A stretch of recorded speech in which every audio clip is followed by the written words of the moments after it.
물론 여긴 국민 라디오.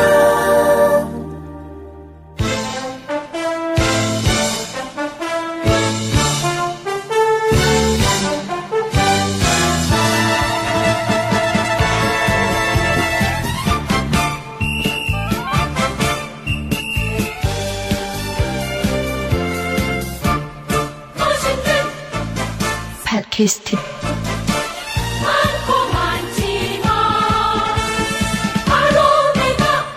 파랑담배다. 멋진 사나이 싸움에는 천하무적 사랑 뜨겁게 바로 내가 파랑담배다. 멋진 파랑담배다. 지간 정신교육은 잊어라. 젊고 순수한 화랑담배.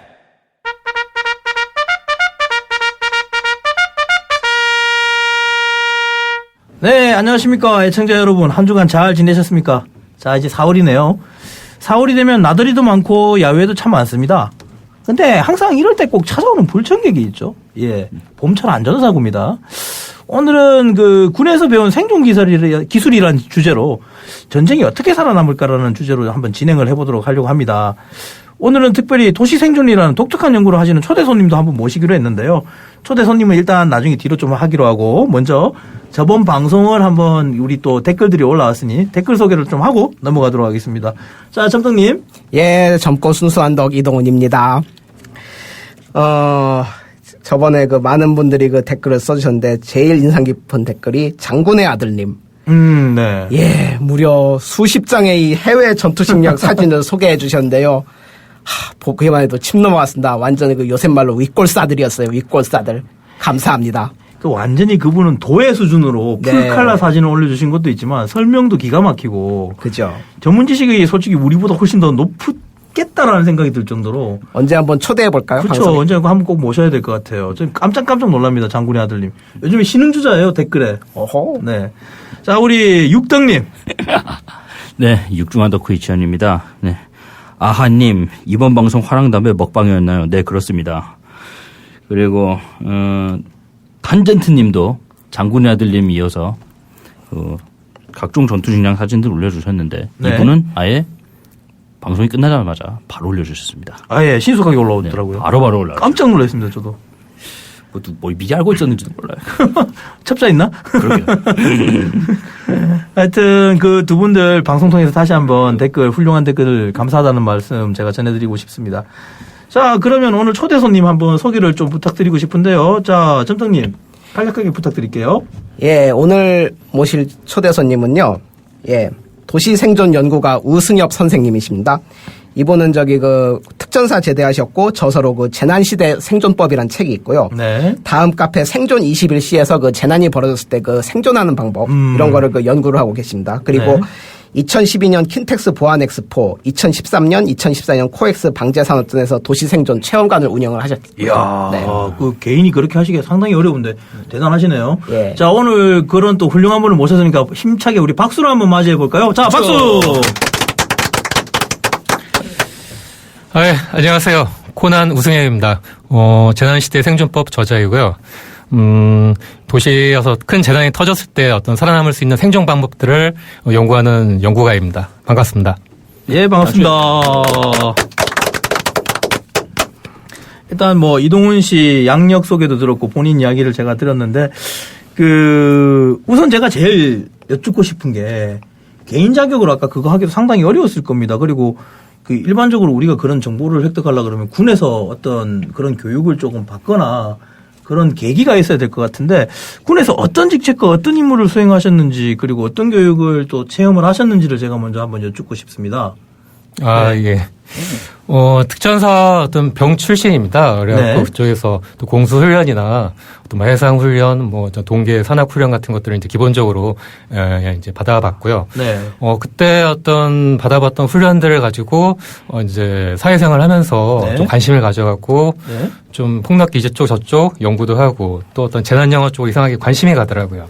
뭐 그런 것들을 보다 보니까 이쪽으로 이제 좀 관심이 많이 가고, 만약 우리가 어떤 큰 사고가 터졌을 때, 그러니까 요즘 뭐, 세월호 사건도 많이 있는데, 그것뿐만 아니라 좀 더 큰 어떤 블랙아웃이나, 아니면 혹시 뭐 진짜 전쟁가든, 그런 상황까지도 고려를 해갖고, 우리 같은 시민이 할 수 있는 방법들을 한번 찾아보게 됐죠. 상당히 훌륭하신 생각인 것 같은데. 예. 네. 그런 계기를 통해서 그 생존에 관심을 가졌다고 하셨는데요. 안 그래도 요즘 뭐 베어 그릴스나 뭐 이런 사람들 때문에 그 생존에 대해서 이제 또 다른 분들이 많이 궁금해 하실 거예요. 어떻게 해야 살아남을 수 있을까? 그런 분들 위해서 생존이란 무엇인가라고 생각하시는지. 네. 예. 요즘 뭐, 김병만의 정글의 법칙이나 어떤 베어 그릴스의 어떤 맨 앤 와일드 같은 것들을 이제 많이 우리나라에도 소개가 돼갖고 인기가 있는데 약간 틀린 것 같아요. 약간 분위기가 이제 구별을 해야 될 게 그런 쪽은 이제 야외 오지, 무인도, 뭐 그런 데 가갖고 툰드라 같은 데 가갖고 또 문명을 떠나서 어떤 생존. 근데 저 같은 경우는 이 문명, 우리가 사는 도시 안에서 어떤 큰 사건이 터졌을 때 어떻게 할 수 있나. 그쪽에서의 도시 생존에 관한 것들을 이제 약간 연구하는 거기 때문에 네. 살짝 틀리긴 한데 제가 생각하는 생존은 영화가 아니다. 현실이다. 보통 우리가 생각하기로는 생존 상황? 그거 하면 뭐 영화에서 나오는 거 아니야? 딴 해외 뉴스에 나오는 거 아니야? 그렇죠. 예, 이렇게 생각하는데 그게 아니다. 영화는 아니다. 그렇죠. 그렇죠. 이게 솔직히 우리가 그러고 보면 안전사고에 상당히 둔감해요. 요 근래 사고들이 꽤 많았지 않습니까? 세월호를부터 시작해서 공연 환풍기 위에 올라 있다가 이제 내대한 안전 사고라든가 그 이전에도 산풍부터 해서 도시 속의 재난들이라는 게 우수하게 많은데 우리는 그걸 몸으로 잘 못 느끼는 것 같아요. 그리고 한국 같은 경우에, 우리나라 같은 경우에 군대를 다 갔다 오는데 저 같은 경우에도 군생활 좀 길게 했습니다만 근데 이런 것들이 제대로 잘 안 이어지는 느낌이 상당히 많이 듭니다. 그래서 우리 생활에 활용 가능한 군의 생존 기술이 뭔지 그걸 어떻게 적용할 수 있을 것인지 그런 것들이 좀 궁금한데 그에 대해서 좀 답변을 좀 부탁드릴 수 있을까 해서. 예. 제가 이제 특전사를 좀 나와봤지만은 사실 우리가 생각하는 것처럼 영화에서처럼 막 멋있게 어떤 특전 기술을 생존 기술을 배우고 그런 이미지랑 약간 틀려요. 사실은 주먹구구식이고 매뉴얼도 없고, 그러니까 야외에서 어떤 산이나 뭐 그런 데에서 물을 구하고 또 어떤 먹을 수 있는 거, 못 먹는 거 이런 것들을 찾고 동물을 잡아서 이제 해체하는 뭐 그런 것들도 이제 배우긴 배우는데 네. 그게 어떤 따로 어떤 매뉴얼화 돼 있어갖고 그걸 어떤 교육받는 게 아니라 도제식으로, 그러니까 이제 신참이 들어오면은 이제 산에 이제 훈련을 가서 야 이거는 뭐 고사리고 이거는 뭐 어떻게 도라지고 이거는 뭐 더덕이고 이렇게 한번 먹어봐 이렇게 캐는 방법 이렇게 알려주고 이건 산삼이야 이렇게 이제 가끔 볼 때도 있으니까요. 그렇게 이제 약간 이제 개인적으로 훈련을 이제 받긴 하는데 네. 그 외에 어떤 우리가 생각하는 것처럼 전문적인 어떤 훈련을 받거나 어떤 교육을 받거나 체계적으로 어떤 교관이 있거나 그런 거는 아니었던 것 같아요. 한마디로 매뉴얼화가 안 돼 있다고 그러죠. 그렇죠. 이게 이제 근무하신 때가 언제쯤? 좀 오래됐어요. 제가 제대한 지가 한 17년 정도. 꽤 오래되셨네. 예. 그러면 이제 90년대 후반대 이야기니까 예. 이제 지금은 조금은 달라진 부분도 있을 것 같기도 하네요. 그러면 제가 그 이후로 군생활을 했거든요. 그래서 저도 나름대로 배우긴 했어요. 우리 군생활 오래 하신 문수령님, 그러면 어떻게 배우셨어요? 우리는 마찬가지로 아까 말씀하셨지만 노 매뉴얼. 저분 배 나와서 안 돼, 저번에. 배는 이야기할 게 못 되실 것 같은데 우리가 이게 카메라가 하나 달려야 돼. 누가 배가 더 많이 나오는지 검증을 한번 받아야 돼. 제가 손님으로서 객관적으로 이제 보면은 두 분이 풍채가 엄청나십니다. 저 깜짝 놀랐네요. 하여튼 저도 이제 받은 기억이 있는데 예를 들면 저 같은 경우에는 이런 거 배웠었어요. 땅 파서 그 안에 컵 넣고 랩을 위에 붙인 다음에 돌 하나 붙여서 아침 되면 이슬이 그 안에 묻혀서 이제 식수를 구하는 거 그런 거 했었고 이제 재미났던 에피소드는 뱀 잡아먹는 걸 배웠어요. 네. 그래서 전방 있을 때 뱀이 많거든요. 또 우리 그렇죠. 또 남자들이 뭐 합니까? 정력. 군인들 쓸 데도 없는데 정력을 또 무지하게 따진다고 20대들이니까 안 먹어도 좋은데 예. 그래서 이 애들이 거의 땅콩화 돼 있어요. 부하들이. 그래서 한 날 보니까 GOP 뒷변에 뭐 이제 태수작전하고 이렇게 하는데 풀을 베니까 뱀이 나오는 거예요. 그걸 또 이제 나 모르게 엄청 갖고 왔더만. 그러니까 한날 부대가 난리가 난 거예요. 애들 상태가 메롱메롱이 돼버린 거야. 그게 뭔가 보니까 이놈의 새끼들이 지네들 몰래 뱀주 만들고 뱀 삶아 먹은 거예요. 나 몰래. 안 들키게. 그때 우리 부소대장하고 작당을 했더만. 나중에 부소대장한테 혼내니까 부소대장이 이실직고 하더라고. 뭐 먹였냐고 도대체. 그러니까 뱀 먹였다고. 근데 이게 어설프게 뱀을 잡아놓으니까 어떻게 되냐면 뱀 안에는 엄청난 기생충이 많습니다. 아, 많죠. 쥐하고. 그러니까 이걸 제대로 처리를 못 해가지고 우리 부소대장도 자기 딴에는 이거 내가 할 줄 아는데 이래가지고 해버리니까 그 애들 뭐 결국은 해결을 했습니다만. 구성 간 거 아니에요, 다들? 후손까지는 안 갔어요. 그렇게 심각하지는 않았더라고요. 그래가지고 한번 생존이라는 거 하려고 그러면 좀 제대로 배워야 되는데 간부들도 참 제대로 못 배우는 게 많구나. 전 그런 생각이 좀 들었어요. 아름아름으로 알아가는 거죠. 네네네. 그렇죠. 그 요즘에도 이제 저도 이제 후배들 그런 거 이제 듣긴 듣는데 요즘에는 어떤 뭐 파이어스타터로 오지에서 그런 이제 적진에 떨어졌을 때 불을 피우거나 네. 뭐 이제 파이어스타터 아시죠? 그 네. 약간 이제 분필처럼 생긴 막대에다가 어떤 뭐 칼날이나 뭐 어떤 톱날 같은 것들 긁으면 불꽃이 생겨갖고 그렇죠. 마찰. 불이 네. 확 오를 수 있는. 네. 그러니까 그게 이제 김병만의 정글의 법칙에도 이제 많이 나왔는데 뭐 그런 것들로 이제 불을 피우는 그런 연습도 하고 있고 또 이제 나무 마찰. 그러니까 이제 전에 그 영화에도 나왔는데 나무를 손바닥으로 막 비벼갖고 그래서 이제 막 한 30분, 20분 돌리면 이렇게 완전 노가다를 걸린다, 이거. 손바닥 네, 그런 것들이 이제 까지겠어요. 보여주는데 성공하기가 정말 힘들어요. 어렵죠. 저 딱 한 번 봤어요. 저도 이쪽으로 이제 생존 가끔 체험 그런 걸 이제 전시해서 하면은 그 파이어스타터를 하는 거 그리고 또 이제 나무를 비벼갖고 마찰식으로 해서 불을 피우는 거 그런 것들을 하는데 일단 청년들은 두 개 다 해보는데 막 하다가 때려 던져요. 안 되니까. 그렇죠. 안 요즘 돼. 친구들 지구력 없어요. 뭐 네. 심지어는 저희들도 마찬가지일걸요. 저같이 성격 급한 사람은 뭐야 이 씨발 그냥 축구 말지 아마 이러고 말 거예요. 돌다 보면. 파이스터 그게 실제적으로 좀 구매하기가 좀 쉽습니까? 요즘에는 인터넷에도 쉽게 살 수가 있고. 예. 또 뭐 서울 같은 경우도 뭐 이제 남대문 쪽 그쪽에 가면은 이제 오프라인 매장도 많이 있고. 요즘에는 많이 이제 싸게 뭐 그러니까 이제 소셜 커머스라 그러죠. 뭐 쿠팡이나 뭐 네네. UF나 뭐 그런 데서도 이제 쉽게 살 수가 있어요. 생각보다 이렇게 구매할 수 있는 폭이 넓네요. 예. 저도 이제 체험 형식으로 하면은 그러니까 뭐 제가 할 때는 뭐 휴지 같은 것들 말아갖고 밑에다 놓고 네네. 했는데 야외에서는 뭐 마른 나뭇잎이나 네네. 아니면 자기가 입고 있는 옷 같은 것들 뜯어갖고 그러니까 면석옷 같은 것들 이제 뜯어서 보포를 만든 다음에 어떤 이제 불꽃을 튀기면은 가능한데 휴지 같은 건 한 두 번만 튕겨도 불이 붙고 여자들도 그런 건잘 여자들도 붙죠. 잘하더라고요. 예. 야, 이건 그래도 유용하겠다. 우리 캠핑 갈 때 번개탄 불 붙이는 것도 제대로 안 붙는 게 많은데. 애들도 이거 좋아하죠. 배워놓으면은 제대로 BBQ가 되겠는데요? 예. 근데 그 나무 비벼서 하는 거는 나무 자체가 잘 말라 있어야 될 텐데. 그렇죠. 나무도 이제 특별한 그러니까 아무 나무는 안 되고 이제 물이 많거나 그런 것도 안 되고 안 약간 또 되죠. 호물을 내야 되고 그거는 사실은 힘들 거예요. 일반인들은 나무는 힘들고 예, 파이스트는 좀 우리가 실용적으로 잘 활용할 수 있는 거니까. 비라도 왔다면 특히. 그렇죠. 하나 가지고 있으면 좋을 것 같아요. 그죠? 예. 그리고 이제 또 뭐 질문 관련돼서 또 이번에 또 이치현 씨가 또 생각하신 게 좀 더 많으실 것 같은데. 네. 이치현 씨도 어떤 거 질문하고 싶으신지. 요새 대한민국이요. 진짜 그 연이어 대형 사고도 계속 터지고 있고. 예. 그래서 뭐 테러나 전쟁으로 죽을 가능성보다 사고나 재난으로 죽을 가능성이 훨씬 많습니다. 그래요.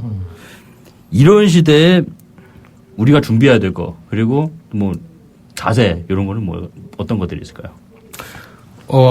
아까 얘기한 대로 다행히 이제 어떤 자네 어떤 사고 사태가 닥치면은 이거는 뭐지? 이렇게 의심을 할 수가 있어요. 근데 네. 이게 영화가 아니다. 현실일 수 있다는 걸 생각을 해야 돼요. 그러니까 그런 것들을 뭐 연기가 들어와도 이게 뭐 누가 뭐 연습하나 아니면 뭐 훈련하나 하면서 이제 머뭇거리다가 그 귀중한 요즘 뭐 골든 타임이라 그러잖아요. 네. 네. 뭐 그런 것들을 놓쳐갖고 대피 시간을 이제 잃어버릴 수가 있는데 자기한테도 그런 큰 사고나 또 재난 또 위험 상황이 올 수 있다는 것도 항상 생각을 하고 있으면은 그런 상황에 바로 이제 대처할 수가 있고 살아날 수가 있는 거죠. 그 사람들은 그런 상황에서 보통 이제 남의 눈치를 보게 돼요. 그래서 그 연기가 들어와도 옆에 사람들이 가만히 있으면은 나도 가만히 있게 되고. 그렇죠. 대중적으로 한 사람이 뭐가 와 하지 않는 그쵸. 이상들은 사람들이 그냥 가만히 있어요 보면. 그렇죠. 예전에 그 일본에서 살인 그 가스 네. 네. 지하철 테러 때 이제 제가 일본 유학 갔을 때 그 당시에 있었던 분 한 분을 만났는데 이야기 들어보니까 그렇더라고요. 처음에는 그냥 뭐 특별한 냄새가 아니라고 생각했대요. 그러니까 한 명씩 픽픽 쓰러지고 배라니까 그때부터 이제 알고 와 하고 나가다 보니까 엄청난 혼잡이 벌어지고 막 이렇게 됐다 그러더라고요. 실제로 일본 사람들 같은 경우는 재해재난에 대한 준비를 많이 하는 사람들이고 그게 상당히 침착해요. 그리고 실제로. 근데 우리 같이 성격 급한 사람들이 만약에 이런 상황 들어지면 완전히 아수라장이 될 거라는 생각이 드는데. 예전에 대구 지하철 화재 사건 때도 그때도 연기 계속 나고 있는데 사람들 그냥 앉아 있습니다. 그리고 이제 사람 대피도 제대로 안내방송 안 나니까 그냥 샷다 내려버리고 그렇죠. 그래서 그 안에서 결국은 타 죽은 사람보다 질식돼 죽으신 분들이 더 많았던 그렇죠. 사건이죠. 그래서 이게 한번 구체적으로 한번 예를 한 번씩 제가 한번 여쭤보고 싶어요. 그러니까 예를 들면 오늘 주제가 전쟁이 어떻게 살아남을까라는 일단 그 대타이틀이니까 전쟁 상황을 우리가 한번 가정을 해보죠. 도시생활에서. 자, 그러면 물어보시고 저희가 우리 여쭤보게 되면 어떤 또 대처 방안들이 나오는지 일단 제가 제일 궁금한 게 우리가 이제 도시인들이 뗄래야 뗄 수 없는 게 세 가지가 있어요. 첫 번째가 전기. 그렇죠. 두 번째가 산수도. 물, 네. 물, 상수도. 세 번째가 가스예요. 가스. 이 세 개가 이제 끊겼다. 그때 우리가 어떻게 대처를 해서 이렇게 삶을 생존을 보존해야 될지 그게 전 궁금한데 그에 대해서 좀 한번 말씀을 좀 부탁드리겠습니다. 그쵸. 딱 말씀 잘 하셨는데요. 네. 진짜 전기, 물, 가스. 네. 이렇게 이제 어떤 먹을 것과 에너지, 이런 것들이 제일 중요한데 요즘은 또 블랙아웃 우려도 있잖아요. 네. 그런 상황에서 똑같은 재난 상황이 그런 상황이 벌어질 수가 있거든요. 그러니까 전기만 끊겨도 수도가 안 나와요. 펌프가 가동이 안 되니까. 네네. 뭐 그렇게 될 수가 있는데 그럴 때는 이제 어느 정도 사람들이 이제 당황할 수가 있는데 평소에 미리 조금만 이제 준비를 해둬야 돼요. 자기 네. 집에다가. 그러니까 민방위 그 재난 민방위 이제 사이트에서도 일반 가정에서는 보름에서 한 달 정도의 어떤 비상 식량이나 그렇죠. 비상 어떤 네. 장비들을 뭐 양초라든가 그런 것들을 준비하라고 이제 권고를 하고 있어요. 근데 뭐 대부분 이제 없잖아요. 그러니까 라면 정도만 비상 식량이다. 라면은 뭐 비상식량 개념이 아니라 야식 개념으로 갖고 있는 것 같고. 그렇죠. 근데 아까 그렇죠. 촛불 이야기를 하셨는데 예. 어떤 분들은 그 촛불이 상당히 화재 위험도 있고 이제 산소를 잡아먹으니까 예. 위험할 수 있다라는 이야기를 하시더라고요. 그래서 촛불을 그렇게 써도 괜찮은가요? 촛불도 있고 또 그럴 때는 구하기가 쉽죠. 근데 그 외에도 이제 어떤 뭐 많이 여러 조명들이 있어요. 요즘에는 뭐 LED 후레쉬가 있어갖고 네네. 그런 것들도 뭐 하나 건전지를 끼우면 한 100시간씩 가는 것들도 있고 또 이제 오일 램프라고 그래갖고 이제 그 카페에 가면 무드 등이 있잖아요. 네네. 불을 켜는 거 그런 것들은 밀폐 용기에 있어갖고 넘어뜨려도 네네. 이렇게 막 쏟아지거나 불이 옮겨붙거나 하진 않거든요. 아. 그런 것도 있고 그러니까 찾아보면 많이 있는데. 네. 일단 비상시에는 그런 것들을 조금만 준비를 해두면은 일단 집에 안전한 집에서 네. 왜냐면 그 집에 밖에는 막 사람들이 막 뛰쳐나가고 아우성이 될 수도 있고 또 어떤 자기가 어떤 예상치 못한 사태가 일어날 수 있기 때문에 네네. 집에서 그 사태가 해결될 때까지 네. 버틸 수가 있는 거죠. 그 또 하나가 전쟁이 나면 그것도 생각해 볼 수가 있거든요. 폭격. 그럼 무너질 거란 말이에요. 폭격도 있고 폭격도 있죠. 폭격도 있고 폭격도 있고 네. 뭐 미사일 나라고 막 여러 가지가 있는데 일단 여기서 생각 무기는 일단 배제를 하겠습니다. 예, 일단 그거는 별도 얘기죠. 배제를 하고 순수한 폭발에 의해서 건물이 무너지면 콘크리트가 무너지고 압사가 될 경우도 있단 말이죠. 이럴 경우에 만약에 고립됐다. 그럴 때는 어떻게 최대한 버텨봐야 될까요? 구조대가 오기 전까지. 그러니까 일단 폭격이 시작되면은 네. 일단 피해야겠죠. 네. 일단 피할 때는 일단 건물들 보통 우리 주변에 대피 시설이라고 2급, 3급 정도가 있는데 대부분 어떤 건물들 지하실이에요. 그래서 네네.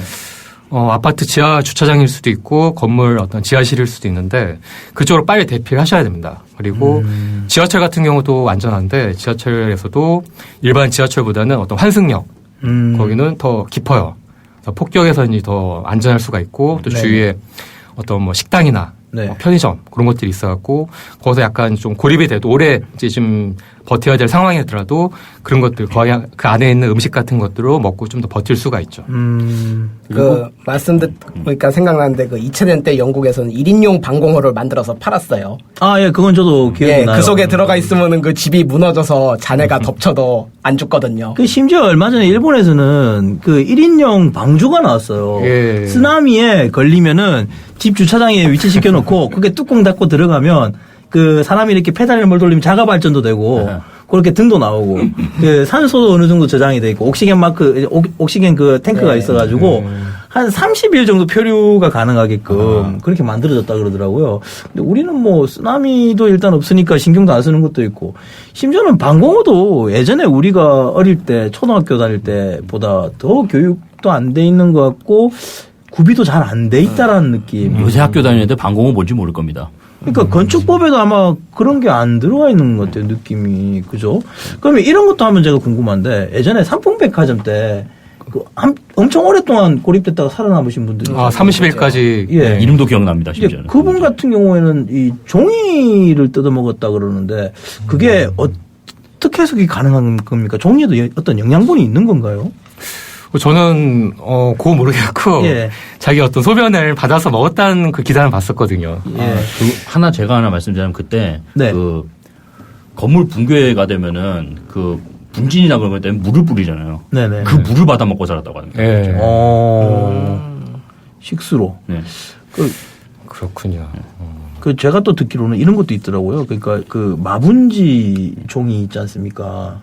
그게 일단 먹으면 허기는 달래진다 그러더라고요. 이게 나무잖아요. 일단 섬유질이니까. 그렇죠.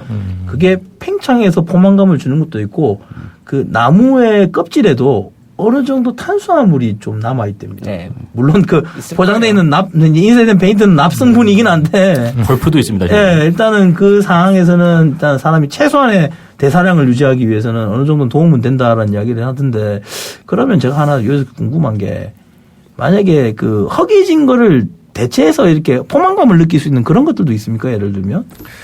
굶주렸을 때 사람들이 먹을 수 있는 게 의외로 많이 있어요. 저도 이제 옛날에 과거에 어떤 대기근 그런 것들도 이제 궁금해갖고 많이 찾아보고 했었는데. 네네. 나무 껍질을 벗겨 먹었다는 얘기 많이 들으셨죠? 그렇죠. 초급 목피. 예, 네, 초급 목피. 나무 껍질을 먹어서 그렇게 하는 사례도 많이 있고 네. 북한에서도 이제 10년 전에 그 고난 행군 때 그때도 야산에 가갖고 막 껍질을 벗겨서 먹었다고 하고 있고 어떤 사람은 그거 잘못 먹어갖고 배탈 나서 죽었다는 사람들도 있고 또 지금은 아프리카 그쪽 같은 기아가 상시적으로 되는 날에서는 이 진흙 쿠키라고 네. 진흙에도 약간 영양분이 있대요. 그거를 쿠키 형식으로 이제 동그랗게 이제 말아갖고 말린 다음에 그것들을 이제 애들이 먹는 거예요. 그것도 대신 그걸 먹으면 기생충이 많이 이제 해갖고 배가 뻘렁 나오죠. 그 외에도 뭐 기러기 똥이나 기러기 똥. 그 베어 그릴스도 그 동물 똥에서 그 물 짜고 먹는 거 방송에 나온 적 그것도 있어요. 이제 코끼리 똥. 네. 야, 근데 일단 냄새가 역해서 그거 어떻게 하게 생존이라 생각하면 물불 안 가리고 먹어야 되긴 하겠지만 이게 이런 이야기 나오기 전에 제가 하나 이제 말씀드리고 싶은 게 저희들도 이제 도시 문명에 상당히 적응돼 있지 않습니까? 물론 저도 잠시 시골 생활을 한 적이 있긴 있는데 시골 친구들 보면 물론 시골이니까 아무래도 풀도 많고 나무도 많고 자연적인 게 도시보다 많으니까 그럴 수도 있겠는데 그 친구들은 신기할 만큼 뭔가를 알아서 구해와요. 제 나이 또래 친구들 어렸을 때 보면 근데 요즘 친구들 보면 이 속수무책일 것 같다는 생각. 일단은 입맛들도 까다롭잖아요. 솔직히 우리하고 다르니까. 그렇죠. 되게 이제 우리 소위 말하는 어린이 입맛이라고 이야기를 하는데 성인이 돼도 막 이런 거에 길들여져 있고. 저도 비슷합니다. 예. 근데 이것 조금 덜 역하면서도 좀 뭔가 도시 지역에서 먹을 수 있는 것들 구할 수 있는 방법이 있을까 싶은 게 없을까요? 그러니까 말씀하신 대로 요즘 사람들이 네. 너무 잘 먹고 쉽게 이제 돼갖고 비상시에 그런 것들 먹기가 진짜 쉽진 않을 거예요. 뭐 네. 갖다 줘도 이걸 어떻게 먹냐 할 수가 있을 텐데 저는 그래서 EDC라고 그것들을 챙겨놓으시라고 이제 이런 뭐 기회가 있으면 얘기를 해드려요. 네네. 에브리데이 캐리 약자로 네네. 비상 생존 가방 뭐 혹은 뭐 72시간 생존 배낭 네네. 이렇게 얘기를 하거든요. 그러니까 조그만 배낭 안에다가 비상시에 대비를 해갖고 미리 물이랑 생수랑 네. 먹을 것들 또 약간의 어떤 뭐 옷 같은 것들을 미리 준비를 해놓는 거죠. 그래서 그런 것들을 자기 어떤 집 안에다가 아니면은 자기 자가용이 있으면은 그 트렁크 안에다가 아니면은 또 직장이 있으면은 직장 뭐 자기 사무실 책상에 다 있잖아요. 책상 아래다가 아니면 뭐 캐비넷이나 사물함이나 그런 데다가 이제 놓고 뭐 만약 지진이 나왔고 전기가 끊기고 도로가 이제 마비가 됐다. 뭐 전철도 마비가 됐다. 그럴 때 일단 자기 집까지 가야 될 거 아니에요. 그럴 때 전기가 끊기면은 주위 이제 어떤 편의점에서 뭘 사거나 신용카드 결제 못 하는데 그 미리 이제 그런 준비한 비상 배낭으로 먹고 물을 마시고 이렇게 기력을 찾고 아니면 또 아까 얘기하셨던 대로 건물이 무너졌다 산풍처럼 그러면은 자기 책상 미치니까 바로 이제 꺼낼 수가 있잖아요. 그런 것들을 고립된 그 자리에서 바로 그렇죠. 빼낼 수 있도록. 그렇죠. 그러니까 이제 구조대가 올 때까지 그것들을 먹고 이제 버티는 거죠. 그래서 저 같은 경우도 제 차 이제 트렁크에다가 네. 조그만 배낭에다가 과자 같은 것들. 좀 다이제 과자 아시죠? 초코 다이제. 그거 열량이 엄청나요. 나 이제 땡땡. 예. 그것만 있어도 3일 동안 버티기가 충분하죠. 그거 하나로. 그거랑 초코바 이 정도. 사탕 정도. 대신에 그런 거는 좀 유통기한 생각해서 순환의 시장 좀 그렇죠. 해야 네, 한 1년에 한 번 정도만 바꿔주면은 과자 몇천 원 안 하니까. 근데 이거 우리 둘한테는 안 돼. 우린 먹어요. 우리는 효미기간, 죄송합니다. 일본식 표현이네. 유통기한 들어오기 전에 벌써 까먹고 있어. 집에 가보면 쓰레기 널브러져 있는 애 알기 때문에. 아이고, 그러고 두 분 같은 경우에는 몸에 그 생체 보조연료 탱크 큰 거 달고 계시잖아요. 3일 정도는 끄떡없을 것 같아. 우리가 굶어도. 이게 이동훈 씨는 일단 배기량이 작아요. 차로 이야기하면 이 양반은 이제 단종됐지만 티코. 우리는 이제 이야기를 하자면은 이제 각그랜저 정도쯤 되지 않겠나 그런 생각이 들어서 각그랜저는 항상 보통 들도 기름을 먹거든요. 이게 있어도 이게 부족해요, 솔직하게. 하여튼 여담인데 하여튼 그건 농담이고 EDC 아까 이야기를 하신 게 저도 그 EDC를 본 경험이 있습니다. 일본에서. 이쪽은 전쟁 때문이 아니라 재난 때문에 있는 건데요. 실제로 어떤 경험이 있었냐면 3.11 때 제가 대학원을 다니고 있었거든요. 일본에 있었거든요. 이게 3월 10일 날 한국에서 연구조사를 끝내고 3월 10일 날 일본으로 들어갔어요. 그래서 시노쿠부 코리안타운에서 일본인 이제 대학원생들 만나가지고 야 오늘 먹고 죽자. 일본 한국 갔다 왔으니까 또 한 번에 한국이다 이러면서 막 먹고 잘 가 헤어졌는데 다음 날 오후 2시쯤에 구르릉 하는 거죠. 그러니까 학교에서 이제 엘리베이터가 끊겨버리고. 그쪽도요? 예, 이제 학교 건물이 총 25층짜리입니다. 이제 메이지 대학 건물 자체가. 동경 한 중앙부에 있어요. 그러니까 전황이 있는 그 군데, 치오다 군데. 이때 학교에서 신속하게 배부를 한 게 뭐였냐면, 물이더라고요. 물. 그렇죠. 예, 학교 식당에다가 비치를 안내방송이 나왔어요. 학교 식당에 지금 물을 비치했으니까 1인당 2개씩 페트보트를 2개를 챙겨서 나가라 그러더라고요. 그래서 그게 나갔고 또 하나가 기억나는 게 전철이 일부 끊겼습니다. 근데 몇몇 개 다니는 전철들이 있었는데 그때 전철을 이제 움직이는 전철을 탔는데 지하니까 지상보다도 지하가 더 겁나거든요, 솔직히. 매몰되지 않을까 하는 걱정이 엄청 들어서. 근데 아니나 다를까 일본 중앙이잖아요. 도심지 한복판에. 샐러리맨들, 일본 직장인들 아시죠? 개미들. 검은 셔츠에 검은 넥타이가 완전히 진짜 이게 호래호래 해가지고 이렇게 셔츠 들고 그 느낌이잖아요, 일본인들이. 네, 그렇죠. 이 양반들이 전부 똑같은 패션이 하나가 추가가 돼요. 하이바 패션. 하이바. 네, 하이바에 우리 등짐 펌프 같은 가방을 하나 메고 다니더라고요. 그게. 예. 그게 뭐냐고 이제 물어보니까 회사에서 그게 항상 구비가 돼 있답니다. 그렇죠. 그래서 회사가 그렇게 지진이 나면은 전부 모든 업무를 정리시키고 집으로 돌려보낸다. 근데 그때 한 개씩을 챙겨서 나간다 그러더라고요. 그렇죠. 예, 그래서 제가 그때 EDC를 제가 간접적으로 체험을 했거든요. 그래서 상당히 생활화돼 있구나. 그리고 보니까 일본 같은 경우는 그걸 주기적으로 점검을 하더라고요. 회사들이 법령상으로 그걸 구비를 했는지 그게 예를 들면은 유통기한이나 이런 게 도래가 됐는지 그리고 이제 3.11 끝나고 나서도 좀 남았었어요. 물 같은 게. 그러니까 학교에서 유통기한이 도래됐다고 학교 식당을 통해 가지고 무상으로 보급을 해줬거든요. 빨리 마셔라 이런 식으로. 근데 우리는 전혀 그런 거 안 돼 있어. 그러게요. 심지어는 북한에서도 비슷하게 관리를 한다고 하는데. 그래요? 네. 북한도 그런 가방들을 네. 자기 집마다 이제 보유를 하게끔 명령을 하고 있다고 하더라고요. 그러니까 실제로 우리 한번 물어봅시다. 되게 방독면이 있는 양반들. 저 있습니다. 저요. 뭐야, 저도 있어요. 우리는 4명 다 있어. 이거 어떻게 된 거야? 통상 없어요, 정상인데. 물론 필터 유효기간은 모르겠습니다. 피터 요기관은 저는 일단 한번 민수용은 교체를 했어요. 그러니까 군용은 못 구하니까, 쉽게 못 구하니까 교체를 못 하는데 제 기억에 저희 아버지가 되게 성격자신 게 중학교 때 한 날 민수용 방독면 4개를 사가지고 오셨더라고요. 받아오신 것도 아니고 사오셨다. 네, 사오셨다 그러시더라고요, 아버지가. 그 아버지 왜요? 그때 옛날에 북한 위기설 이런 게 나왔을 때였을 거예요. 이용평 대위 넘어오고. 네, 하여튼 90년대 그때니까. 그래가지고 집에 아버지가 그 필터도 중간중간에 보시더라고요. 저희 아버지가 이제 학교 선생님이신데, 이제 참고로 자격증이 있으세요. 그 화재 관련돼 있는 화재 기사 있지 않습니까? 뭐 그런 게 소방 있습니까? 설계 이거부터 해서 뭐 소화기 판매하고 이런 거 그런 자격 기술을 가지고 계셔서 그런지 모르겠는데 아버지가 방독면을 갖다 놨는데 그 영향으로 그런지 저도 방독면을 사게 되더라고요. 저는 그때 80년 되면은 저는 다 동네에서 데모가 심해가지고 네. 최루탄 막으려고 좀 있어야 돼. 근데 그 체류가스하고 우리 그 방독면은 달랄걸요? 이산화탄소하고 체류가스 그 적용이 되나? 화재용으로는 화재용하고 전쟁용하고는 다르죠. 써 있는 다릅니다. 필터가 달라요. 그죠? 그러니까 우리 한번 궁금한 게 이게 도시 지역이면 방독면이 꼭 아까 뭐 화생방도 있겠지만 화재가스 이런 게 날 때도 많을 텐데 왜냐면 또 화재용이 다 고층대 필요하죠. 있잖아요. 전부 다 주거지 또 주상복합의 서울 같은 경우에 엄청 높지 않습니까? 그럼 이게 가스가 엄청 발생할 건데 이게 그 화재 발생용 방독면이 구입하기 좀 쉽나요? 저 같은 경우는 방독면을 평소에 휴대를 하고 다녀요. 조그만 이 크로스백을 오늘도 지금 메고 왔잖아요. 네네. 보면은 이제 옛날 삐삐 정도한테는 미니 이제 휴대용 방독면이 있어요. 와. 요게 이제 와, 우리나라, 신기하다. 네, 벤처기업에서 만든 건데 네네. 저도 그걸 이제 전시회 가서 이제 봐갖고 저희 카페 회원분들한테 알려드리고 이런 게 있다. 요게 이제 구멍 2개가 있어요. 실리콘으로 된 거. 비상시에 들고 다니다가 화재가 나면은 비닐을 찢고 빼서 입에 물거나 코에 이제 끼우는 거죠. 그러면은 5분에서 한 10분 정도의 어떤 정화가 가능해요. 그 안에 활성탄이 있더라고요.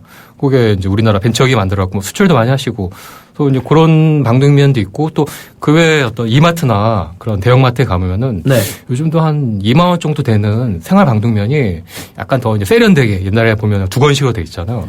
그게 아니라 좀 세련되게 해갖고 많이 보급이 되고 있고 그래서 그런 것들을 어떤 집에다 준비를 해두시면 혹시나 어떤 비상사태 화재를 대비해서도 그렇죠. 쓸 수 있는 그렇죠. 쓸 수가 것들인가 있는 보네요. 거죠. 예. 그러면 저기 요즘에 보면 황사 마스크도 나오던데 그것도 어느 정도 좀 도움이 될까요? 그러니까 불이 났을 때는 손수건 같은 거밖에 없다 하면은 거기다가 이제 물을 뿌리거나 아니면 네네. 그것도 없으면은 좀 자기 소변을 적셔갖고 하라고 하는데 네네. 그러니까 물을 뿌리는 이유가 어떤 열기가 바로 들어오면 어떤 그 폐에 들어가면 폐가 꽈리가 있는데 그 안에 이제 너무 그 미세한 조직이기 때문에 타버려요. 피부보다도 더 약해요. 그렇기 때문에 이제 물을 적시면은 물을 통과하면서 약간 이제 온도가 낮아져 갖고 어떤 뭐 일단 뭐 가스도 막지만은 그 열기 자체를 막을 수가 있는 거거든요. 근데 일반인들이 하실 수 있는 좋은 방법 같은 경우는 식당에 가면은 이제 딱 앉으면은 그 이제 물에 적신 그 물휴지를 주잖아요. 비닐에 네네. 쌓여 있는 거. 네네. 그렇죠. 그거 이제 부직포로 되어 있는 거. 네네. 그거를 이제 쓰시기도 하고 남으면은 갖고 와갖고 자기 가방이나 차에다 넣고 다녔어요. 그래서 그거를 이제 비상시에 그걸 찢어서 그 부직포로 된 이제 물이 젖은 거니까 그걸 코에다 하면은 제가 이제 테스트를 해봤는데 네. 공기가 통과해요. 약간 서늘하게 돼갖고 그런 식으로도 이제 뭐 비상시에 쓸 수가 있는 거죠. 요즘 뭐 터널에서도 화재가 가끔씩 나기도 하고 그러니까. 일반적인 물티슈를 그러면 활용해서도 그렇죠. 그런 쓸 식으로도 수가 쓸 수가 있는 있죠. 거네요. 애기 있는 집 같은 경우에는 애기 저기 닦아준다고 물티슈들을 가지고 그렇죠. 계신 분들이 많으니까 그렇죠. 물티슈로 활용하는 방법도 있다. 그런 방법이네. 그리고 또 그 물 적시는 이유가 좀 뭐 때문인가 생각이 저도 뭐 이유를 몰랐는데 그래서 교육받을 때 화재가 나면 뭐 수건이 나는데 입을 막아라. 실제로 저기 전방 갔을 때 화재 진압 많이 해봤거든요. 예. 그러면 항상 그 수건에 물 챙겨가요. 그 수건을 가리라고 그 적셔가지고 하는데 이유를 한 번도 몰랐거든요. 저는 그거 일산화탄소 막으라고 돼 있는 걸로 알고 있는데. 하여튼 뭐 군생활 7년 정도 하면서 저도 그 이유를 몰랐는데 오늘 웬일로 이동훈 씨가 공격이 안 들어온다. 보통 이러거든요.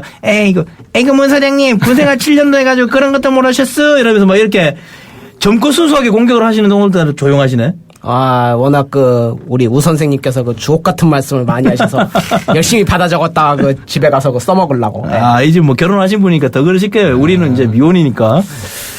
일단 그럼 화재 관련돼서는 이제 그런 것들이 있고. 자, 그러면 또 다른 혹시 궁금점들은 다른 패널 분들은 없으세요? 지금 일단 우리가 보통 현재 특전사가 또 보면은 대체 생존 훈련을 좀 많이 하고는 있는데 네. 지금 기준으로 하면 아실지 모르겠는데 특전사에서 하는 생존 훈련 주로 어떤 것들이 있었습니까? 아까도 이제 약간 조금 언급을 했는데 야외 산에서 어차피 한 1년에 한 3분의 1은 야외에서 이제 뭐 산악이든 어디든 뭐 훈련을 하고 있기 때문에 그런 것들이 필요하긴 해요. 근데 따로 매뉴얼식으로 되어 있지는 않고 그냥 어떤 도제식으로 이제 고참이나 선배한테 어깨 아, 너머로 이렇게 한다. 그냥. 예, 뭐 뱀을 어떤 거 뱀을 잡거나 아니면 뭐 이제 그런 것들을 캐면은 더덕 같은 걸 캐면은 야 이렇게 먹는 거야 하면서 이제 하기도 하고 뭐 이제 그렇게 하고 있는데 따로 어떤 그렇게 되진 않아. 사실은 특전사도 장비 같은 경우도 육군이랑 크게 다를 게 없었고 뭐 저 때도 뭐 하다못해 특전사는 이제 게릴라거든요. 그렇죠. 전시가 되면은 적진에 이제 비행기로 당장 그날 저녁에 이제 투하가 되었고 게릴라전을 펼치는 건데 그 게릴라들이 망원경이 없어요. 보통 한 팀에 쌍안경도 10명에서 없죠. 12명이죠. 쌍안경도 없고. 그렇죠. 쌍안경이 없어요. 그리고 저 때 여단장님이 군수장교한테 야 남대문 가갖고 쌍안경 좀 사와라. 남대문 가갖고 쌍안경 수십 개를 사왔어요. 야, 남대문이 참 그러고 보면 예전에는 참 주옥 같은 보물창고였어요, 밀떡들한테. 지금도 그렇습니다, 거의. 근데 요즘에 엔전만치는 않죠. 솔직히 네. 거기서 별의별 걸 다 구해왔던 기억이 있는데, 저도 지방에서. 남대문에서 쌍안경을 샀다. 그렇게 정교전도 있습니다. 근데 실제로 요즘에도 좀 그럴 것 같아요. 군수물자가 이거는 뭐 저희 주제가 좀 벗어나는 건데 생존이나 이런 거에 관련된 것부터 시작해서 부족한 것들이 너무 많거든요. 아, 많죠. 그러니까 전투지휘검열이라고 해서 장비 검사할 때 있잖아요. 얼마나 싸울 준비가 됐니 이러면서 그거 할 때 보면 제 때도 그랬어요. 대검이 하나 부족한 거예요. 부러져가지고. 그러니까 손망실 벗거나 이게 징계받는 게 더 크니까 그때 이제 군수과장이 시킨 게 뭐냐면 대검하고 방통면 필터 사가지고 오라고 청계천 가가지고.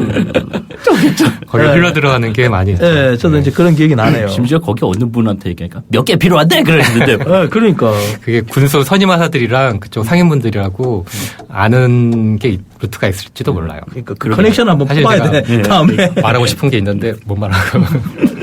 근데 아무튼 이렇게 훈련 같은 경우는 생존 훈련이 이제 필요한데 그렇게 따로 하는 건 없고 많이 필요해. 이제 저번에 어떤 가을 9월달에 포로 체험 훈련을 하다가 또 사고가 났었잖아요. 아, 예, 시어 그렇죠. 훈련. 네네. 그런 것처럼 좀 주먹 구구식이고 그때도 여단장님이 영화 보다가 브라보 2 제로였나? 네, 브라보 2 제로. 야, 우리도 생존 체험 한번 포로 훈련이나 한번 해보자 해갖고 뭐 일주일 만에 계획 후다닥 돼갖고 이제 됐던 거였잖아요. 그렇죠. 그게 이제 특전사령관 제가 이제 그때 당시 취재했던 기억으로는 그 특전사령관님께서 그 영화를 보시고 저 영화를 보고 우리가 좀 활용할 수 있는 게 없냐. 저거 좋다. 해보자. 이렇게 됐고 그 공문이 이제 하달이 됐는데 공문 기간이 되게 짧게 내려왔답니다. 시행 기간 자체가. 근데 이제 뭐 그거는 이제 특전사령관은 책임이 안 물고 그냥 예하에서 그냥 뭉개돼 버렸는데 그것도 문제가 또 많더라고요. 그러니까 실제 처벌 받아야 될 사람 안 받고 그 밑에 있는 대령분이 대신 처벌을 받고 그냥 끝내버리는 그런 것도 있는데 제가 아까 이야기 특전훈련 나오니까 기억나는 게 그 시어 훈련이라 그러죠. 그거를 약간 뭐 매뉴얼 안 됐다 이야기를 하시니까 제가 부속 설명을 좀 드리고 싶은 게 뭐냐면 이게 역사가 되게 오래됐더라고요.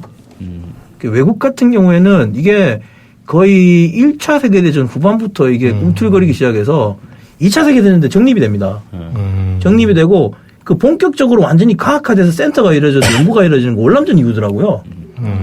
그러니까 이 이유가 월남전에 이제 고문들 공산국가에 잡혔을 때 이 고문이 문제가 됐나 보더라고요. 그렇겠죠. 근데 이걸 우리는 그냥 고문하면 이렇다 저렇다 이렇게 그냥 갈 것 같잖아요. 그냥 그게 아니라 심리 분석 테스트를 먼저 했더라고요.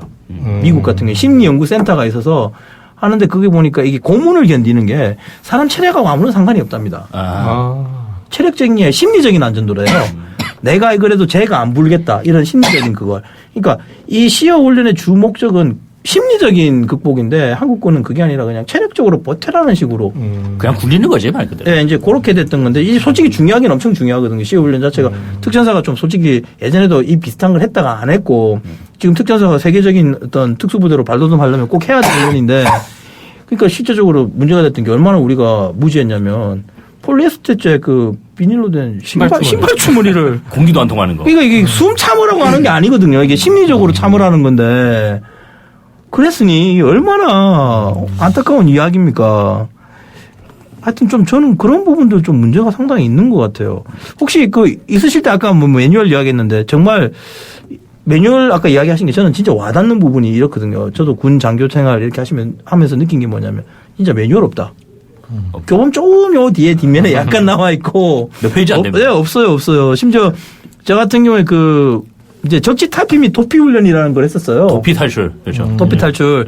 장교들은 다 합니다. 네. 그 보병학교 가서 참 이가 갈리고 뭐가 진짜 갈리는 훈련인데. 보병병과는 다 하죠. 예, 아니 이제 보병병과뿐만이 아니라 그 상무대 유격을 받는 병과들은 다 한 번씩 체험을 하는데 그게 아마 2003년인가 2002년부터는 없어졌을 거예요. 제가 이제 거의 마지막으로 했었는데. 고문 견제 훈련 말씀이죠. 그거. 예, 이게 어떤 거냐면 이 교육은 뭐 이거는 조금 살짝 격가지인데 참 재미난 게요. 그 몸으로 버티는 훈련을 시켜요. 그러니까 대표적으로 어떤 거 있을 것 같으세요? 줄이 틀기, 줄일 들기 또 전기 고문, 발바닥 때리기, 뭐 발바닥 때리기 또 네, 그런 거 등등 뭐. 털 뽑기는 없나요? 예? 털 뽑기는 없나요? 핀셋 갖고. 아, 이 아저씨 너무 변태적이야. 젊고 순수하게 변태야, 맨날. 아이고 젊고 순수하니까 상처를 남기지 말아야지. 상처를 남기면 이거 그 나중에 전쟁 끝나고. 아니요. 물고문이라는 게 있어, 물고문. 고문 역시. 근데 이게 물고문은 정말 어떻게 웃긴 거냐면, 그, 물고문의 주 핵심 성분이 뭔지 아십니까? 신라면 스프. 아, 그렇군요. 고춧가루 들어가지고. 고춧가루. 고춧가루보다 신라면 스프 이게 더 강력해요. 이걸 어떻게 넣는 줄 아세요? 어때요? 그 우리 물에 이렇게 푹 담그는 그런 물고문을 생각하시죠? 네. 이거하고 달라요. 이거는 이제 제가 지금 생각해보면 뭐냐면 콧구멍으로 물을 넣어요. 거꾸로 매단 상태에서. 그러면 물이 역류로 이렇게 차 들어 올라가거든요. 그러면 잘못 숨을 호흡을 쉬면 기도로 들어가죠. 기도가 막혀버리고 이렇게 됩니다. 그러니까 이거를 사전에 교육을 해야 되는데 교육 안 하고 그냥 부어버리니까 무턱대고 하는 거예요. 애들이 진짜 몇 명 픽픽픽픽 갑니다. 진짜 픽픽픽 가요. 그러니까 이걸 요령을 좀 가르쳐 주려면 아까 전에 이런 물이 차오른다. 그럼 호흡을 어떻게 좀 어디서 멈춰라. 그게 중요한 거죠. 예, 기도를 막는 걸 해라. 이런 교육이 나와야 되는데 이런 게 없고 그냥 물 갖다 부어요. 그래서 애가 몇 명이 사전에 콧구멍을 안 들어가고 몇 명이 참았던 거예요. 얘는 눈치 빠른 애는 입으로 살짝 이렇게 패 뺐던 거지. 그러니까 어떻게 된 줄 아세요? 어땠을까? 북한군 군복을 입은 이제 중위 한 명 교관이 나와요.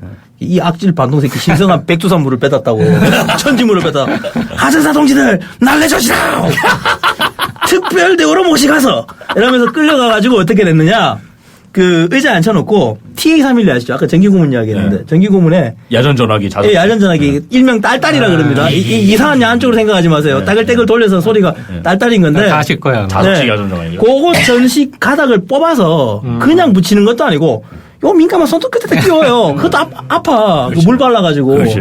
그러면 그걸 대글대글 돌리면 그냥 전기가 통해 손톱 끝으로 돌면 진짜 오만만감이 말초신경이 바바바박 타거든요. 머리카락이 쭈비쭈비쭈비 빡 써요. 그냥 아주 죽어 그냥. 아 이래. 그러면 여기 막 대사들도 막 달라요. 뭐 나는 뭐로 하는 놈부터 시작해서 나한테 왜 이러는데요. 이런 놈들.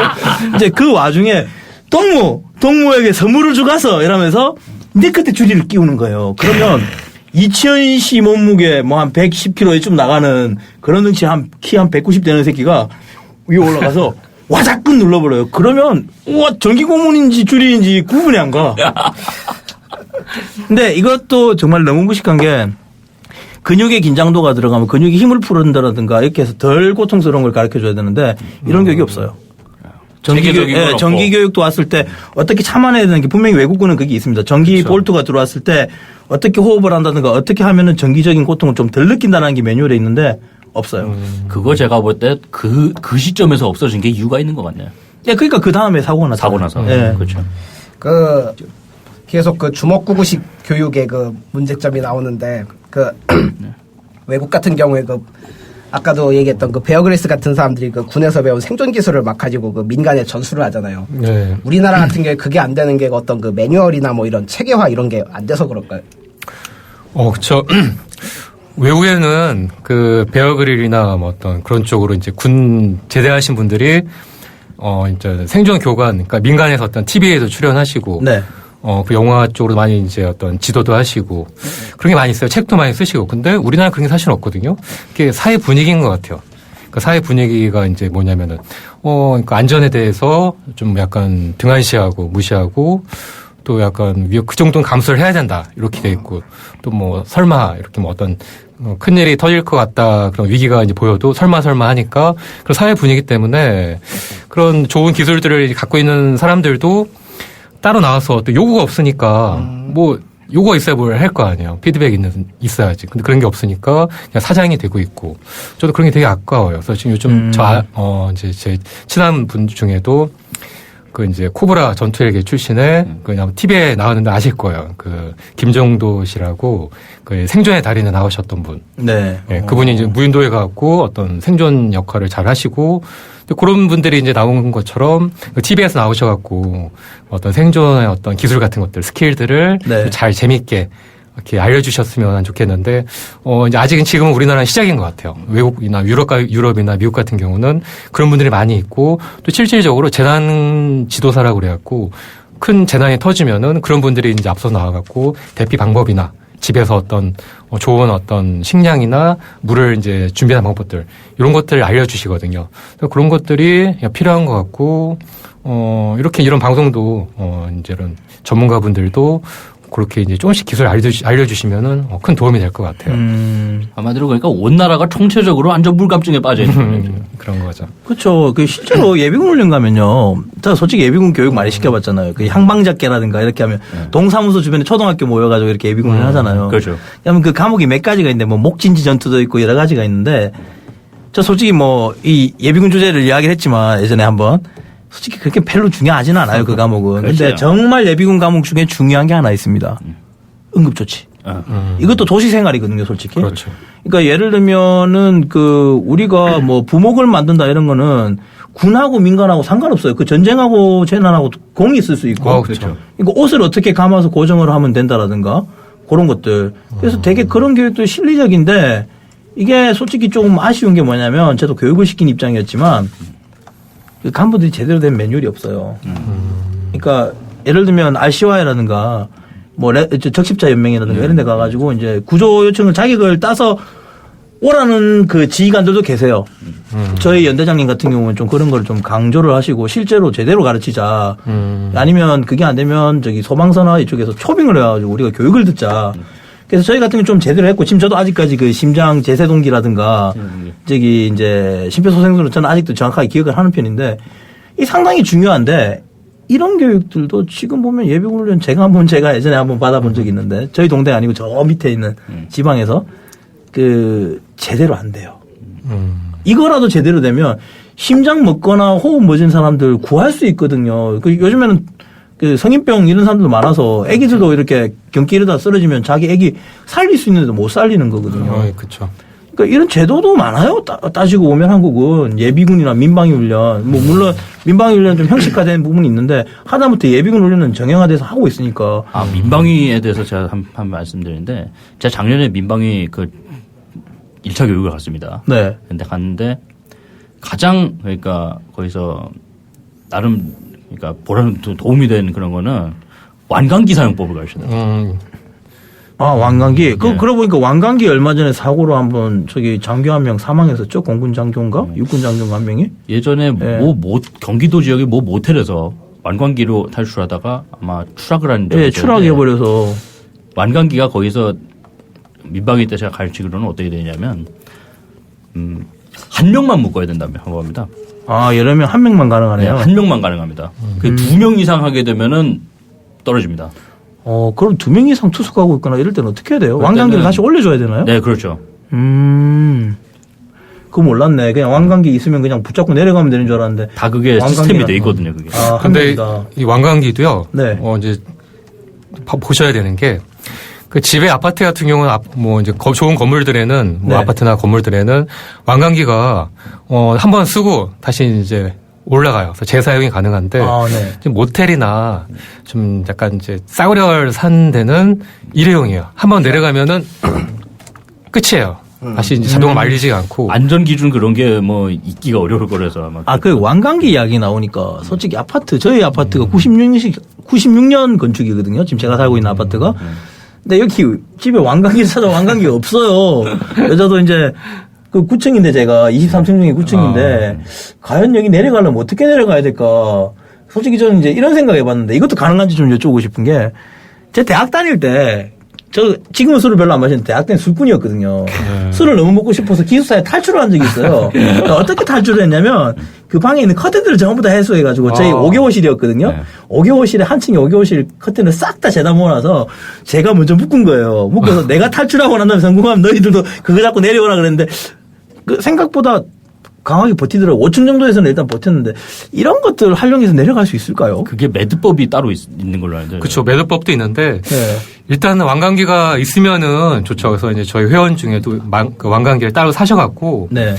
아파트 이제 주말에 아파트 놀이터에 이제 가고 이제 그네에다 묻고 이렇게 자기 가족들이랑 네. 그 이제 묻고 내려간 연습을 이제 해보시는 분들도 있어요. 그게 가슴에 정확히 묶어야 압박하지 않고 이제 그 비상시에도 잊어버리지 않고 발을 이제 쓸 수가 있거든요. 네. 근데 그렇게 하다 보면은 주위에 이제 꼬마 애들이 막 달려본대요. 야, 이거 신기하다, 이거 뭐야? 이렇게 막 물어본대요.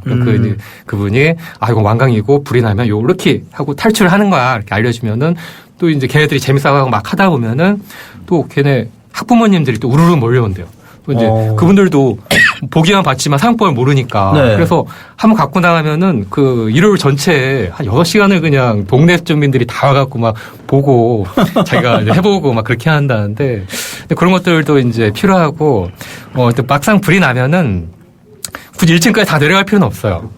바로 아래층만 가도 할 수가 있는 거죠. 그러니까 뭐 아까 말씀하셨던 대로 뭐 커튼이나 그런 것들을 연결을 해갖고 바로 밑에 층만 내려갈 네네. 수도 있고 오히려 이제 어설프게 내려가다가 줄 놓쳐갖고 밑에 떨어질 수가 있거든요. 추락할 수 있죠. 그렇죠. 그런 사례가 뉴스가 1년에 꼭 한두 번씩은 이제 보도가 되더라고요.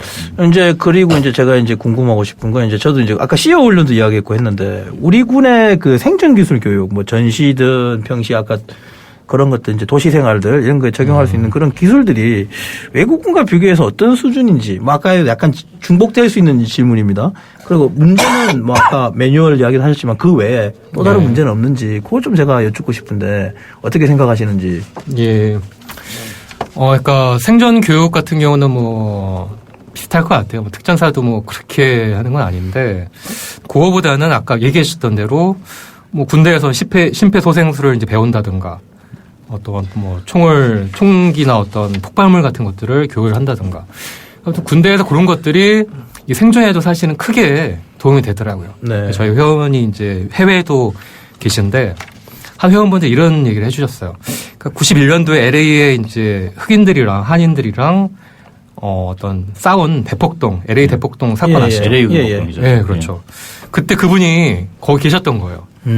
그래서 이제 흑인들이 막 총 들고 와갖고 공격해대고 화염병 던지고 했는데 그분은 이제 그때 군대에서 배웠던 어떤 기술들 가르침대로 이제 사람들 모아 제대자를 중심으로 해서 이제 사람들 모아서 지붕에 올라가고 총기로 대응을 하고 또 이제 화염병이 날라들면은 뭐 이제 밀가루를 이제 그러니까 밀가루 폭탄이라 하는데 비닐에 이제 담아갖고 그러니까 화염이 이제 그 기름이 불이 붙으면 끄기가 쉽지가 않대요. 근데 밀가루를 봉지를 던지면은 밀가루 갖고 이제 딱 위에 덮으면서 불을 끌 수가 있대요. 아, 일상생활에서 화재를 막는 것 중에 밀가루도 활용되는 네, 그렇게도 분말 소화기 같은 효과인가 보죠. 그렇죠. 분말 소화기 같은 역할을 했었고. 그래서 군대 같은 경우도 우리가 제대하면은 나 그때 2년 화성 생활한 것 같아. 이렇게 이제 생각을 하기가 쉬운데 그런 기술들, 총기 같은 거 사용법 또 어떤 뭐 총소리가 사실은 되게 크잖아요. 그렇죠. 깜짝 놀라죠. 영화랑 틀리게. 예. 그런 것들을 다루는 기술들. 그런 것들을 다 배운 게 나중에 비상 상황이 되면은 뭐 지금 한국이든 아니면 해외에 나가서든 크게 도움이 되는 것 같아요. 뭐 영화 보면은 그런 영화 있잖아요. 그러니까 애인이랑 같이 이제 총격전을 벌이는데 그 자기 애인한테 총 건네주면서 이거 방아쇠만 당겨. 총알 나가는 거야 이렇게 이제 얘기를 하는데 사실은 이 총이란 게 방아쇠만 당긴다고 그냥 나가는 게 아니잖아요. 막 그렇죠. 반동 때문에 놓칠 수도 있고 큰일을 당할 수도 있고 뭐 탄창을 못 가를 수도 있고 그런데 뭐 우리 같은 제대자들은 그런 것들은 다 기본적으로 뭐 수십 년 제대한 지 뭐 20, 30년이 돼도 다 알고 있는 거잖아. 체화가 됐기 때문에. 예. 그런 기술들을 한번 배워뒀기 때문에 언제든 뭐 나이가 뭐 중년이 돼서도 비상 상황에 그런 것들을 쓸 수가 있고 또 이렇게 심폐소생술 같은 경우도 큰 도움이 되는 거죠. 그 아까도 소개해드렸듯이 그 책을 쓰셨는데요. 재난시대 생존법이라는 책을 쓰셨는데 그 집필하는 과정에 뭐 특별한 에피소드나 이런 건 없었나요? 에피소드요. 그거 이제 우리나라에서 좀 큰 재난이나 그 사고 같은 경우는 이제 아직 없어서 사람들이 그쪽에 대해서 안전에 대해서 약간 모르는데 저는 우리나라에서도 뭐 이라크 내전이나 시리아 내전 같은 경우 혹은 블랙아웃으로 난리가 나는 경우 사실은 그 대정전이 나갔고 큰 일이 이제 도시 전체적으로 큰 사건 난 것들이 해외에는 종종 있어요. 뭐 캐나다 같은 경우도 이제 80년대 태양풍 때문에 도시 전체에 전기가 나가고 큰 일이 일어났었고 또 폭설이 내려갖고 그런 난리가 났던 적이 있었는데 그런 상황을 가정해갖고 제 책을 쓴 건데 일단 책이 나오니까 이제 사람들이 언론에도 많이 주목을 하시더라고요. 뭐 따로 특별한 에피소드는 없는데 의외로 이제 제가 인터뷰를 많이 했는데 그 보수 언론들 그쪽들이 이제 오히려 또 관심을 많이 가져주시더라고요. 의외네요. 보수가 더 관심을 가진다는 게. 저는 오히려 이제 진보 쪽 성향 그쪽에서도 이제 오히려 평소에 그런 안전사고를 많이 주장했기 때문에 정부 이렇게 하면 안 돼 이렇게 했기 때문에 저한테도 이제 그런 걸 물어보지 않을까 생각을 했는데 오히려 진보 쪽 언론에서는 거의 별로 없었고 뭐 조중동이나 그쪽 뭐 이제 KBS나 뭐 그런 쪽 언론들이 오히려 더 관심을 갖고 이것저것 이제 많이 설명하고 사람들한테 어떤 보도를 하는 거 보고 이러네. 우리 진보 쪽에서도 관심을 가져야 되는데 이렇게 관심이 없으시구나 생각도 들더라고요.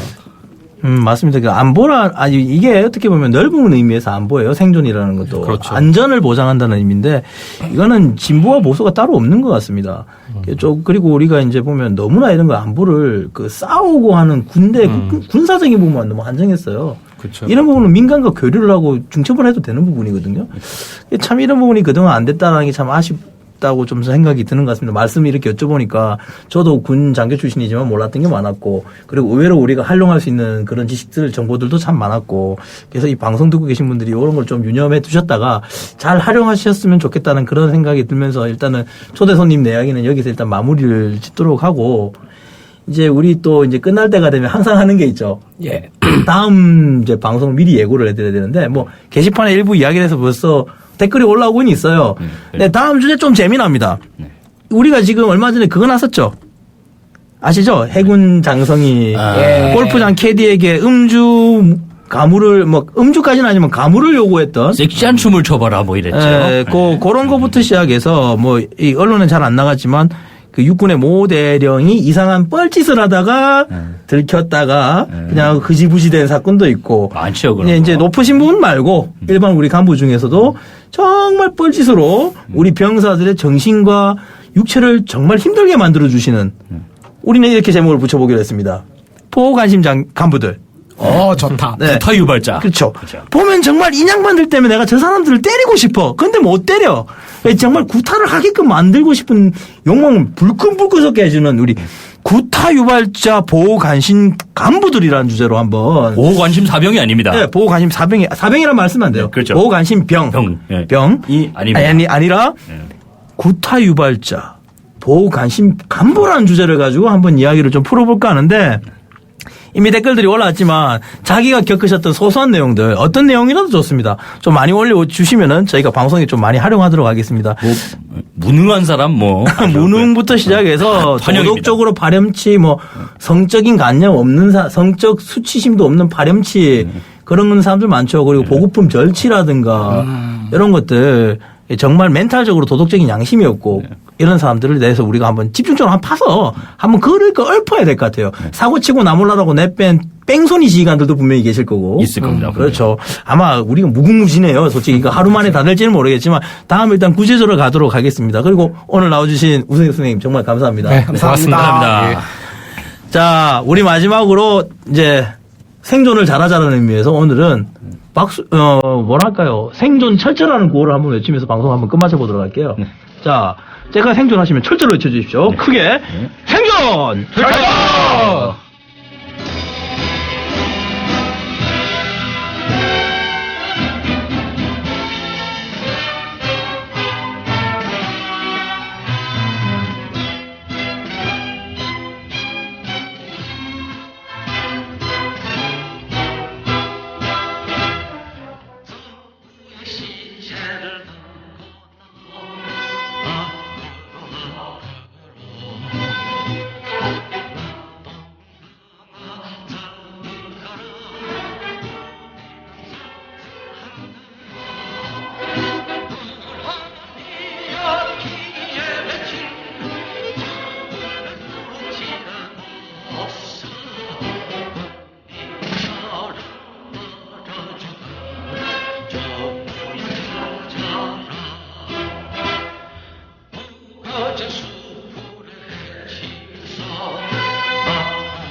국민 라디오 지지하는 4가지 방법 아시나요?